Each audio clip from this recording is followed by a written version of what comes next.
Ilano, Mendoza, Mendy, Materazzi, Nesta. You might have your own favorite sides in the ISL, but there's no denying the fact that Chennaiyin FC have arguably been one of the most attractive sides to follow in the short history of ISL.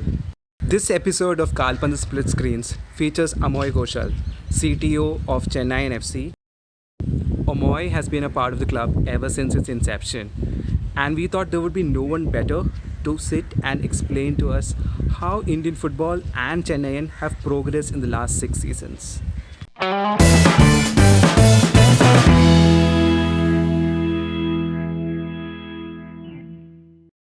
Hi Amoy, welcome to Kalpan's special edition show. It's been one hell of a season for you guys. I would say it's been initially it was all downwards, and suddenly something happened, and then it was all upwards. Still, say probably the finals, which probably didn't go to your taste, but otherwise also a very good season. How do you rate that season? Firstly, hi Nevin. Hope all well during the lockdown, and congratulations on this video series. I think it's been getting good reviews. I had a look at the first episode as well. So thanks for having me here. Yeah, I mean, I would say it was again like each of the previous 5 seasons. It was a lot of lessons for the club, good and bad. Obviously, it didn't start off well, as you said, but there was always belief within the club, within the players. I mean, it's easy to say that, when we were losing, we thought we could go all the way, but it was always about approaching the next game, try and winning the next game. And once we started getting momentum, I think we were in with a shout to go all the way. And the final is, as you know, is a game of fine margins. Sometimes your name is not on the trophy. Even if you play better than the opposition, sometimes you don't end up winning up. But I think ATK were fully deserving champions, and congratulations to them. But it was a great season, I think, for the ISL, because I think the competitiveness really picked up this year, especially with the top spot up for grabs for continental spot. And you could see that, the teams getting better tactically, the Indian players getting better tactically. There are a lot of good foreign players as well. So I think the league is on the up. It's just about finding the right balance now in terms of, giving enough games to Indian players as well, and also getting all the support from all the authorities, which I'm sure I will touch on during this conversation, because I think it's not just about the ISL and the FSDL or the I League. It's everybody has to contribute, because we want to become a footballing nation, and it's down to everybody involved to make that happen. Absolutely. Before we get into that, I have to ask you this. When John Gregory was mutually terminated, there was a lot of uncertainty in the air. And when Owen Coyle was announced, I think me included, all of us were like, not very sure. Is he the right person to do this? But he turned into one of the best coaches we've ever seen in India. He played brilliant football. So what was the thought process behind all this? When was it decided that it's going to be Owen?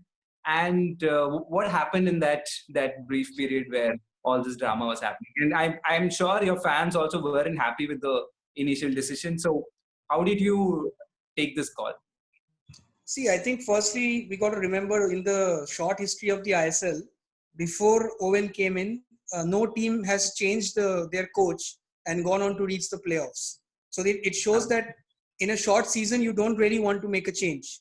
But unfortunately, in our case, we stuck with John.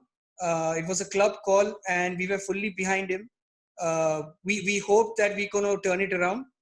We felt we have the personnel to turn it around.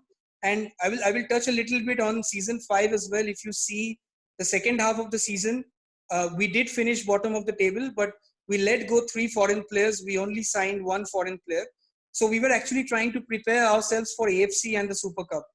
Because finishing, if you look at it, it's not like the other leagues where you have promotion, relegation, a lot of European spots to play for. It's either you are in the playoffs or you're not in the playoffs. So finishing 5th and 10th is more or less the same thing. So even though season 5 statistically in the ISL was pretty bad for us, we still ended up reaching a cup final. We narrowly missed out on AFC. We shouldn't have. But I think a year on, when BFC got knocked out, it just showed that it's not a Chennai or a BFC problem. It's a problem with Indian club football. that the gap between us and the teams in the subcontinent has reduced. So that is something we have to ponder on. So what I was trying to say is, even though under John, we had a difficult season 5, we still managed to reach a cup final. We were close in AFC, so we stuck with him. But I think both parties felt after a point it wasn't really going the way it should, and we came to a mutual termination.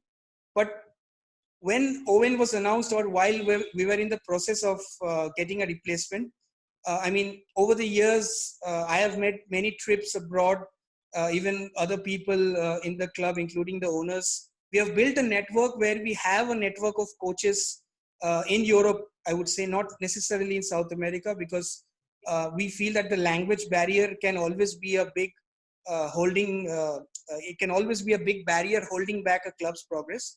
So we have had that network of coaches, but with Owen, what was important, if you look at his CV, the clubs he has worked with, he has always been firefighting.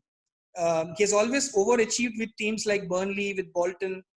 And the criticism that Owen received when we signed him, at least on social media, was down to the fact that he has not won big trophies. But if you look at the coaches who have come in the ISL, especially in the post-Marquee era, when I say post-Marquee era, I mean from season 4. The coaches who have come in have not necessarily come in with big CVs, because usually the coaches who win top honors, they're still working in Europe right now. But having said that, if you look at Owen's profile, he has played at the highest level. He was capped at international level for Republic of Ireland. He has worked in the Premier League. He has worked in the MLS, which is quite similar to India in terms of the distance travel and in terms of a franchise league. So he has worked all around. So he had the experience of seeing the ups and downs of the fact that everything is not served on a plate to him. And he had been following the league for, I think, last 2 years before he had come in. So he had a little idea of what to expect from the standard.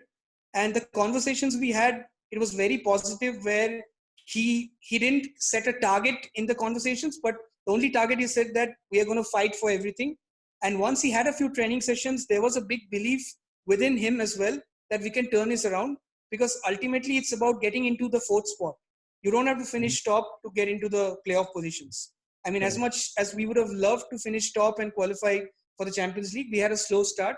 So we knew even if we could get 4th, there is every chance we could get to the playoffs. So as a club, we always believed in Owen, like we always believed in John, or we believed in Marco. And I think that belief from the owners translated to the belief of Owen in the players and the players in Owen. And once we got our winning combination going and we got a few wins on the board, we always felt confident. And I've also read a lot of people thought we were favorites for the final. So that shows you how much of a turnaround it was from the time he took over. So I think anytime you change a coach, or when you have a difficult season anywhere in the world, there is always going to be criticism. And the best way to really answer it is with results on the pitch. And as soon as we started playing well, I wouldn't even say results, to be fair to our fans, as soon as they saw there was an improvement in the team, there was full backing. And even the games we lost against FC Goa 4-3, we could see a lot of excitement in the stands. And that really motivated Owen and the rest of the players to build from there and eventually get on a great winning run, which saw us reach the final. What changed though? What did he do? I mean, on paper, it was mostly the same players. What changed so much? Because suddenly this was a team who couldn't score goals, except for the last few matches of John. This team couldn't score goals at all. And suddenly this is now one lethal team who just wants to play really attractive football and score a lot of goals, especially the likes of Changte and your foreign players. They really improved just by changing the coach. So what happened? I think it's a combination of a few things. I wouldn't put down to just one. I think one of the key factors was, if you remember, few things fell in our favor as well. When we were supposed, his first game we played against Jamshedpur, and 3 days later we were supposed to play against Northeast. But the game got called off due to some political things that were happening in Northeast at the time. And that gave Owen a little bit more time on the training field. Both Owen and his assistant, Alexander Stewart, who we call Sandy, they got more time on the pitch and they could see that there was quality. It was just about finding the right combination in terms of the few triangles or a few 1-2 combinations which were probably missing in the previous games. And and I think the dressing room also felt a bit of a more urge to prove to the new coach. When a new coach comes in, you want to prove to the coach that, yeah, I deserve to be in the team. And also the fact, I think, like I said, Owen really motivated the players, and I think he enhanced the self-belief of the players more than in the first 6 games, and which happens in football. It's not always down to something you say or something you do. It's sometimes down to a certain feeling. And also, you sometimes you need a bit of luck as well, because there were a couple of games in the run as well. If it could have gone in a different way, even though we were playing well, like in the first few games under John this season, I think we didn't deserve a few results which we got. So I think it's a combination of everything. But most importantly, I think as a club, we believed we can turn it around. And because we had been in this situation, we had players like Thoy and Karanjit, and even though JJ wasn't playing, Dhanpal Ganesh wasn't playing regularly, we have been in this situation where we have turned it around. And that is also the beauty of a playoff league system, that even if you have a bad start, you can always turn it around. If you give a choice to a club, they would always want to start well and seal the playoff spots early. But because of the way the league is, where even if you have 5 games to go with 5 wins needed, you could still qualify. So it just shows that the league is very competitive, and at the same time, it gives you an opportunity to bounce back. And I think that was one of the important discussions we had with Owen. Like, if he was coming into a team who had no chance of going through even mathematically, then it would be difficult for him also to set a target for the group. But he clearly saw that there is every opportunity. He saw the personnel we have. He saw the other teams few teams having injuries, few teams having suspensions. So he saw that there wasn't a big gap between, say, a Goa and a ATK, or a BFC and a Chennai, man for man. So he felt it was down to the day. If we perform, we can get results. Perfect. So jumping back to the discussion on Indian football, I mean, you've been involved with the ISL since the first season, and before that also you've been around Indian football. Have you seen, say, a paradigm shift in the way clubs function? So from the marquee days, like you highlighted, now club seems to, all of them want to talk about sustainable paths, focus on more Indians. What can you highlight as a significant change that has happened in the last 2 years? I think the most important change, and it's a change, I think when I was in school and college, I wouldn't have imagined would have happened, was watching football and playing football at a professional level was limited to very few centers, and I wouldn't just put down to ISL. I think I-League also has played a big role in it, because you have so many teams for the Northeast, which wasn't the case when the I-League started in 2007 or when NFL started in 1996. Although all the clubs would have players from the Northeast, you didn't have a team from the Northeast. Now you have so many clubs. And what ISL, I think, where ISL played a big role in that was that with so many matches on TV, people all around the country are getting to watch Indian football. They're getting to know about the Indian heroes. And I think that eventually motivates your schools, your parents, that, there is some hope in football. It's not just my kid is just going to go out and have fun. There is some hope in terms of taking it up as a profession. So I think the biggest contribution from ISL, and you have to give credit to Star Sports there as well, that there was a time where even our national team games, it was impossible to watch. And even as a journalist, I found it very difficult to cover games of the national team or the I-League. But it shows that there was always an audience. It's just that the games were never available to the audience. And now you see that all over the country, you like, take for example, Chennai. I mean, when I was first visiting Chennai 6 years ago, I only knew that Indian Bank had played in the I-League. I knew players like Shabir Pasha, I knew players like Raman Vijayan, Nalappan Mohan Raj, but I didn't know that what was really, the following of football in Chennai. Obviously, I knew that clubs like Arsenal and Man United and all the European giants have the fan clubs there. But I was curious to find out that, do they really want to follow Indian football? And immediately in our first game, when Chennai played Kerala, you could have a Rajnikant, you could have Amitabh Bachchan, Sachin Tendulkar on the stands. But it was Mendy's goal that was the biggest highlight of the day. So that showed that, football following, there was always an audience. It's just that it was never made available to them. And I think there is still a lot of room for improvement on all fronts. If you are talking about professionalism, the good thing is, and I can speak on behalf of at least the ISL clubs, that a lot of clubs have passed the AFC club licensing in the last 2 years. I think almost half the league, half of the 10 teams have passed. And it just shows that the clubs are really intent to employ the best practices and move forward in a direction towards sustainability. And that is why it was the clubs who spoke to the league and said, there's no point having a marquee player.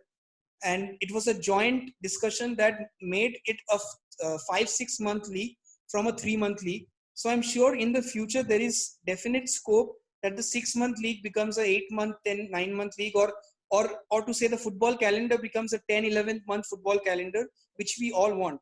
But in that as well, it's not just down to the clubs, AIFF or FSDL. Every government, the state government, the central government have to play a big role, because right now most clubs, their most amount of finances goes in infrastructure, and it is not easy to have just go and buy your own stadium. It's a lot complicated in India that way. That's why you see in cricket the equation is different, where the stadiums are owned by the cricket associations because they can afford to do so, with cricket being such a commercially viable sport. So I think we're heading in the right direction. There is a lot of improvement needed. But if you would have told me at the start of 2010 that in 10 years, football will be followed all over the country on national television, I would say no chance. Because I remember it was, I think, the 2009-10 season, but there was no telecast of the I-League. And that's how much we have come forward now, that there is so much Indian football content on TV. There's so much on social media. It is just a good thing. I mean, it's very positive for everybody involved with the sport, that even during this lockdown, there's so much of talk and dialogue about Indian football, which wasn't the case a decade back. A point that you mentioned, I mean, you talked about the interest in Chennai. There's also good quality footballers emerging in the state, right? I mean, Tamil Nadu has been doing really phenomenally well in both men and women's leagues, and especially in clutters, you see Chennai, there's a North Chennai area where there's a lot of footballers, and go southern part of the state, there's a lot of football there as well.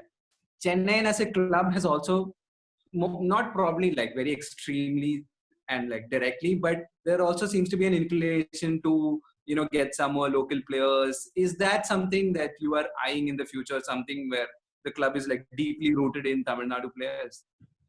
You know what? One thing that I noticed the first 3 years, I would say between 2014 and 2016-17, is that the Chennai League is one of the best state leagues in India. The quality of players that they have, because what happens in Calcutta and Goa is that obviously the talent is natural there because football is followed, but the talent is mostly in 2-3 clubs. It is concentrated just in 2-3 clubs. Whereas in Chennai League, you have players there was a time you had players from all over the country who probably didn't get into a Goa League or a Calcutta League or the I League. They would come and play in the Chennai League, and the quality was outstanding. The unfortunate part is that the Chennai League has not been happening for the last 3 seasons. And that has been a big setback to a lot of players, because it is not just, like our under 21 players who are there in the B team. There are a lot of players between the age of 25 and 30 whose whole livelihood depends on playing in the Chennai League. And they have been deprived of that. So I think that is something which everybody, including us, has to, it's not that we haven't tried in recent years. We have tried to revive it, working closely with the association. I'm sure we have to work harder on that front. But going back to your question, there is no dearth of talent in Tamil Nadu and in Chennai. I'm not just saying about the players who play in the ISL, but having watched a few of the trials as well of under 14s and under 16s, there is a lot of talent here, and there is plenty of potential. The only thing that is missing, and it's a problem all around the country, not just in Chennai, is that players don't get enough games as youth players. Because suddenly, if you're an under 18 player and if you're playing 10 games a season, and suddenly if you're expected to play in the ISL, any position, you could just be a fullback. The gap is so big between the under 18 league and the ISL, or the I-League second division and the ISL, and even I-League and the I-League second division. The gap is huge, really. So I think that is where all the clubs, all the stakeholders have to really find a path where the youth footballers all around the country, in our case, in Tamil Nadu and Chennai, get more opportunities to play games. I think the schools and the colleges also have to be proactive in that, because you can't just take a player and you give him training, you give him games. Out of a batch of 20, maybe only one makes it as a professional. So the other 19 can't really ignore the education. And that is why, as a club, I would say we have been very conscious of taking very baby steps, because it is not just about, taking a lot of players and training them and getting games and ignoring their education. It doesn't get them anywhere. So I think there is still room for improvement. But if you again consider the process of the last 6 years, I think we have had players from our under 14s and under 15s get into the national team. They're playing in the under 16 national team. We have Mohammad Liaquat, who recently made there and is still part of that group. We have Rahul Manjula, who I think we scouted when he was 11 or 12, and he had made it into the India under 15 team. So there has been, I think this kind of achievements give motivation to everyone, not just in the club, but in the ecosystem, that there is possibilities. It is not just about, the ISL or the top level. I mean, even if a player we scout at the age of 14, if he turns up for the Tamil Nadu Santosh Trophy team, he gets a job in the government. So we have done our duty on that front as well. So I think we have taken steps. There are lot more steps to be taken, but we need the support. You'll probably find me repetitive on this, but we need the support of the government too there, because until and unless that happens, the incentive for the clubs goes away. If the clubs keep bleeding money, I'm not just talking about Chennai, talking about all clubs, whether in the I League, ISL or second division, the private corporates need to have an incentive after some point, that there is actually work happening at the authorities level as well to improve sports, whether it is football, whether it is any other sports. Because after a point, then it becomes a case of cost cutting, which we don't want. We don't want to compromise on cost because we end up compromising on quality. You just touched upon the word scouting. And I remember, I think after season 4, John Gregory himself said how Amoy played a crucial role in, forming this team. So you've sort of developed your own position. You joined as something else in the team, and you've now grown into a major component of Chennai. And how has that journey been? And also, can you highlight just generally how you scout your Indian players? Just a brief idea of how you do that.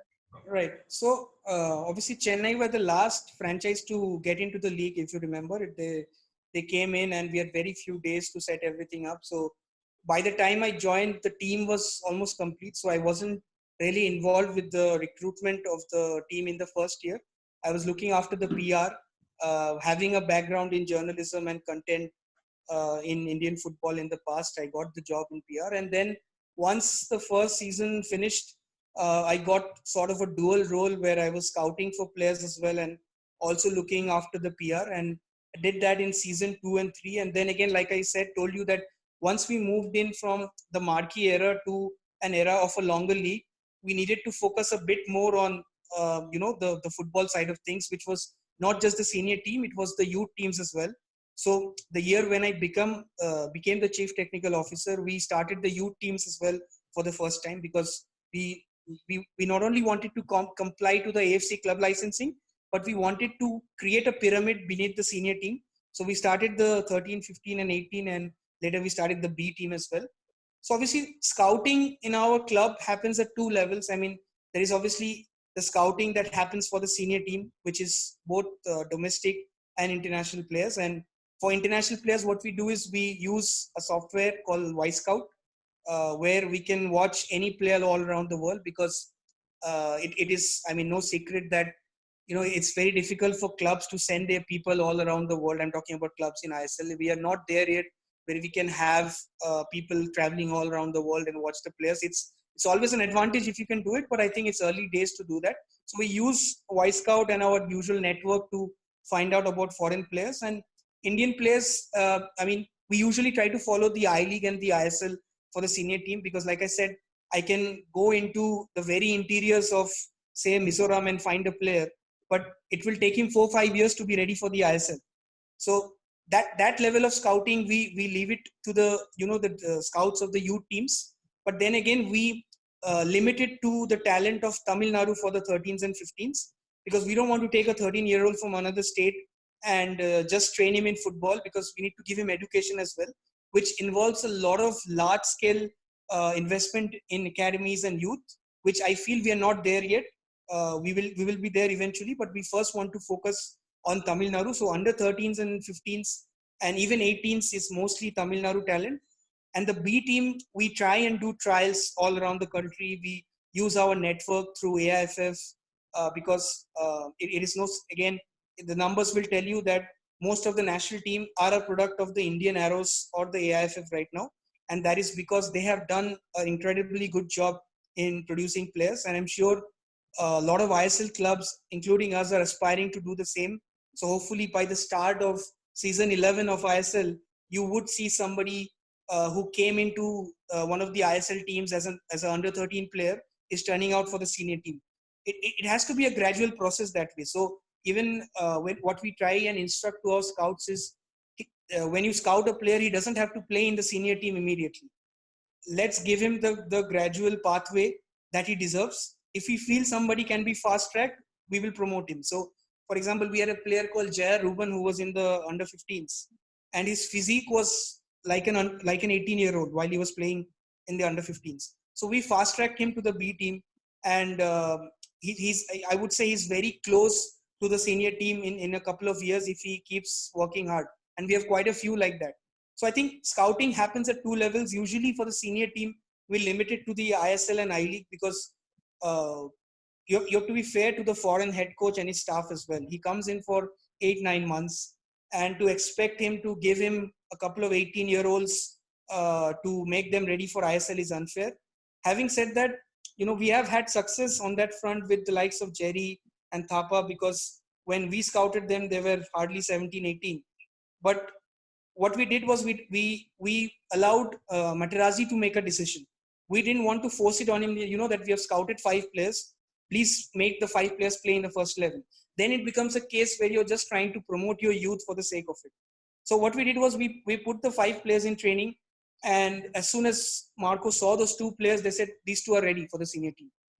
So I think we try to make it a very organic process where we don't put pressure on the senior team coach. Yes, it's a great feeling for the owners and myself when we see a youngster do well. But ultimately in the senior team, and that's the only team of our 5 teams, where no matter how badly or well you play, it's all about the results. For B team and the U teams, it doesn't matter if you get thrashed 5-0 if the end game is that the player is learning.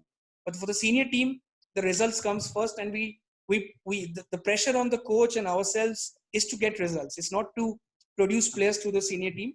That pressure is handled in a different way, where we try to make the player ready in the off season or by loaning him to the I-League, so that when he comes and trains with the senior team coach, he has an easier decision to make rather than say, I can keep him in the squad, but he's not ready. We don't want that player to suffer because we are trying to push him in the senior team.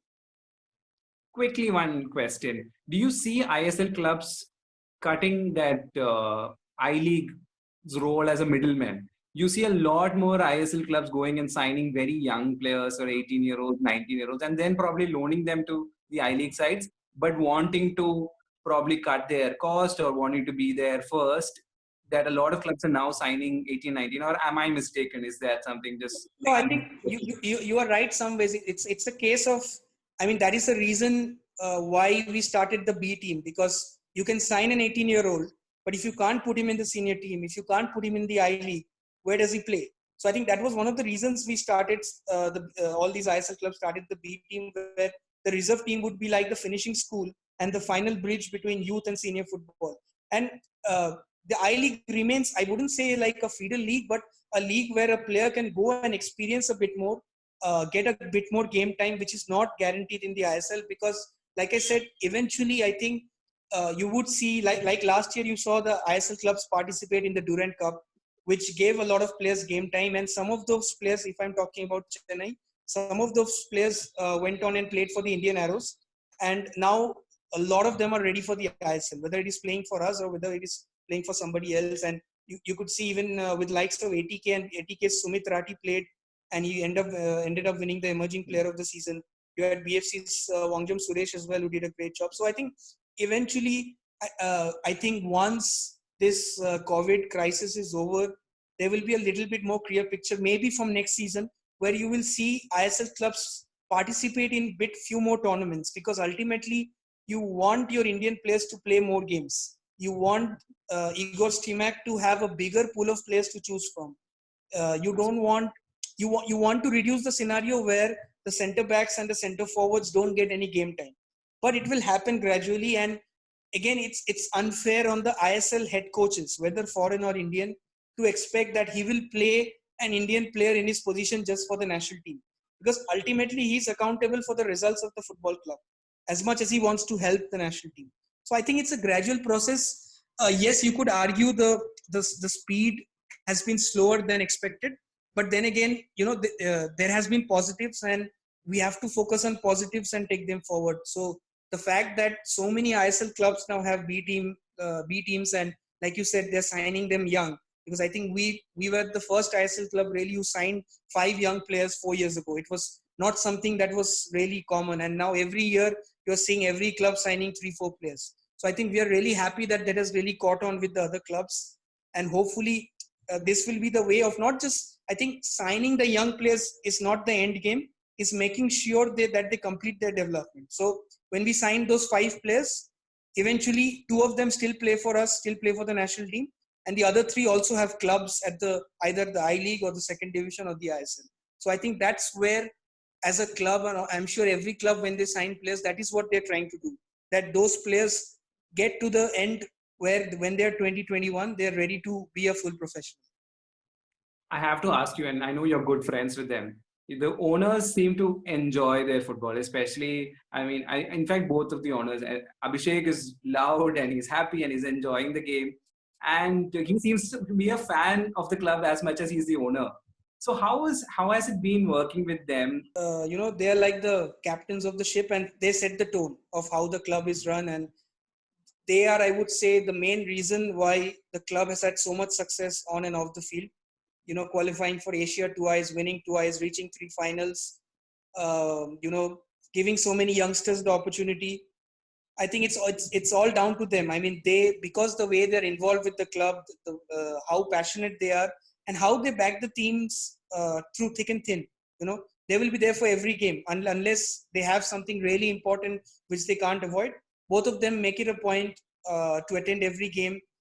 Even in the off season, they're always inquiring about, not just in terms of players, about what's happening with Indian football, what are the best practices. They're always, I would say, like me, they're 24/7 into the football club, and they set the tone, and that really inspires me and all the employees, the coach and the players, to work harder, because they set the tone, the way they see the club, the way they support everybody. Because it's really easy from owner. We have seen, we both follow European clubs, and we see how owners are absent. Even if with the fact that they're in the top leagues, we see the owners are absent. They don't care, and that reflects in their results. But in our case, it shows that if the owners have so much involvement, and if they set the tone from the top to the bottom, where a club can go and what they can achieve, and really thanks to them on behalf of everyone, because they set the tone and they make what Chennaiyin FC is today. Absolutely. And quickly, Amoy, how do you want Indian football to evolve in the next, say, 5 years? If you're given the opportunity to sort of set the roadmap, how do you want this, especially the ISL, to evolve in the next 5 years? I think, like I said, what is important is to have maybe a bigger calendar, more games, more opportunities, more exposure, more coach education. We need more pro-licensed Indian coaches. So I think the word I'm looking for is more. We need more engagement of the fans, social media, television. It's the only way, because all the countries that we are aspiring to be, and I'm not even talking about the European countries, even to play the Asian Cup regularly, we have seen how difficult it is now to beat the likes of Afghanistan and Bangladesh. We can laugh it off and say, this is our standard now. But the fact is that all these countries are making strides. In many of these countries, football is the number 1 sport, which is not in our case.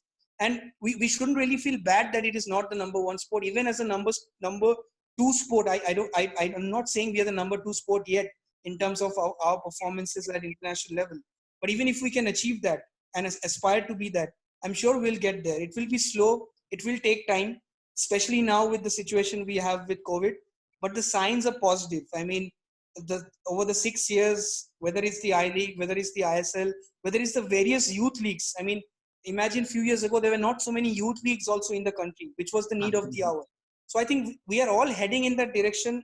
Every stakeholder is keen to make it happen. But yes, we need more involvement for everyone. I think that is the key word here.